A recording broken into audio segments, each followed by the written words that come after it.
Je suis sûre que tous les jours, vous faites des choses que vous regrettez d'avoir fait le soir. Et que tous les jours, vous vous dites, aujourd'hui j'arrête et demain je ne fais plus. Et que tous les jours, vous vous dites, putain, je suis trop nulle, j'ai encore fait ça. Alors qu'en fait, tout le monde fait pareil. Il y a plein d'habitudes qu'on a tous, dont on veut se débarrasser, mais on a vachement de mal. Je sais pas pourquoi, les habitudes, ils nous collent à la peau comme ça, je comprends pas. Alors en plus, on a tous les mêmes. Enfin, je veux dire, on n'est pas bizarre, chacun. J'ai fait le tour, j'ai demandé à plein de gens et on fait tous la même chose. Mais en tout cas, voici ma petite sélection des choses qu'il vaut mieux ne pas faire trop souvent ou arrêter complètement de faire. La première chose que je pense qu'il n'est pas indispensable de faire tous les jours, c'est lire et regarder les informations. Enfin, je veux dire, c'est super de regarder les informations, c'est très important.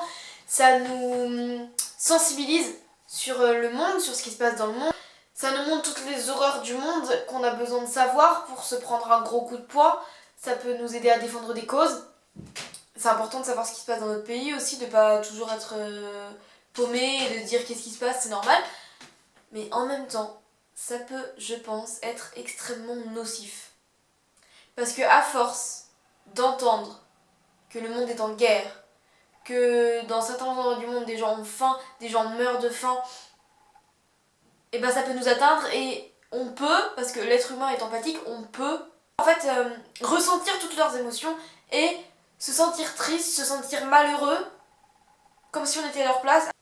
Donc je pense que les informations c'est important, mais je pense pas que ce soit utile de regarder tous les jours, le midi, le soir, le matin. La deuxième chose qu'il faut arrêter de faire, pas complètement mais quand même beaucoup, c'est de faire trop attention au regard des autres.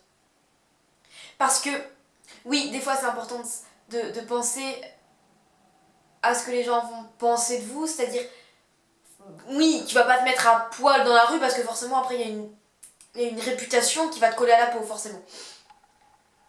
Mais je veux dire, si t'as envie de danser dans la rue, si t'as envie de mettre que des vêtements moulants, si t'as envie de faire une frange et de te colorer les cheveux en violet, tu peux. Je veux dire, si ça te plaît, bah fais-le. Parce que, d'accord, les gens ils vont te regarder. D'accord, peut-être même qu'ils vont te juger. Mais de quel droit ils ont de juger ta vie en fait? Quel droit ils ont de juger ce que tu fais du moment que ça te rend heureux? Donc la troisième chose, c'est essayer, je dis bien essayer parce que c'est pas facile, de ne pas juger les autres, surtout sur leur physique. Quatrième chose, ne pas avoir son téléphone à côté de soi tout le temps. Parce que, je vais pas vous l'apprendre, le téléphone est super addictif. Mais oui, tu reçois des notifications, l'écran s'allume, pouf, tu regardes, c'est sûr. Tu peux t'interrompre dans tout ce que tu fais. Le pire, c'est quand tu es en train de travailler, ça t'interrompt et tu peux te retrouver sur Instagram pendant 3 heures sans avoir rien demandé. Parce que la nocivité du téléphone, c'est distrayant, donc ça t'empêche de faire les choses que tu avais vraiment besoin de faire. 2, c'est jamais très bon en fait de passer vachement de temps à regarder un écran. Pour les yeux, pour le cerveau, pour tout en fait c'est pas très bon. 3, je vais pas vous reparler de tous les côtés nocifs des réseaux sociaux. C'est pas forcément très bon les réseaux sociaux, enfin faut pas passer la journée dessus.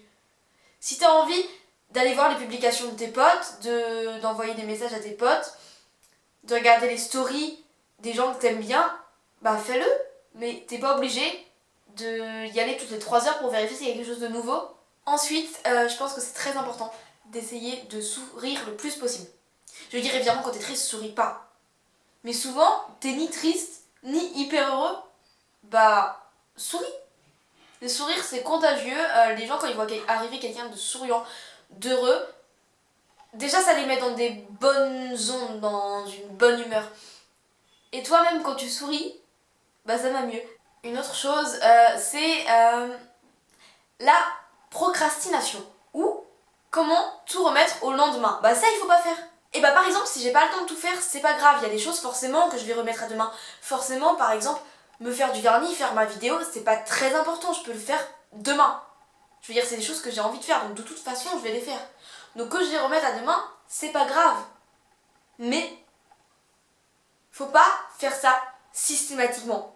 C'est-à-dire que si t'es vraiment fatigué, que t'as pas la motivation, remets pas. Mais si tous les jours t'as pas la motivation, si tous les jours t'es fatigué, c'est qu'il y a un problème, je veux dire. Il y a des choses, tu peux les remettre au lendemain, mais faut pas tout remettre. Ce qu'il faut aussi arrêter de voir, ça m'a beaucoup aidé ça, c'est de voir seulement les aspects négatifs d'une situation.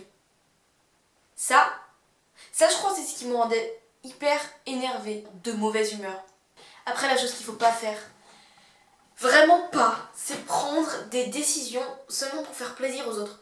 Donc, choisis ce que tu veux toi et pas ce que veulent les autres. Ce qu'il faut éviter de faire aussi, c'est choisir la facilité tout le temps. Il y a une chose qu'il faut arrêter, c'est aussi laisser le bordel s'accumuler. Parce que si tu ranges pas tout de suite après, par exemple, tu vas ranger le linge et tu vas tout laisser sur ton lit. Et donc, il va y avoir du bordel tout le temps. Alors que si tu ranges tout de suite après, direct, ça va toujours être propre. Et c'est toujours plus agréable d'avoir une maison propre pour travailler. Ça donne plus d'espace, ça donne plus envie de faire des choses. Et aussi, c'est toujours... Enfin, c'est plus motivant de ranger une fois que c'est fait plutôt que d'avoir à ranger tout un bordel monstre à la fin de la semaine. Ensuite, moi j'aimerais qu'on arrête un truc. C'est le Photoshop et les filtres. Je veux dire, à quoi ça sert? D'accord, t'as l'air plus belle. Ok, autant montrer direct ce qu'on est. Comme ça, les gens, ils savent à quoi s'attendre. Ils savent quitter. Et si personne se montre au naturel, bah on vit dans un monde superficiel qui n'a plus aucun intérêt en fait. Ah oui, et la dernière chose, c'est qu'il faut arrêter de croire aux préjugés et de laisser les préjugés nous modeler. Je sais pas, c'est complètement con. Donc sur cette belle parole, je vous laisse méditer là-dessus et essayer de prendre de nouvelles résolutions.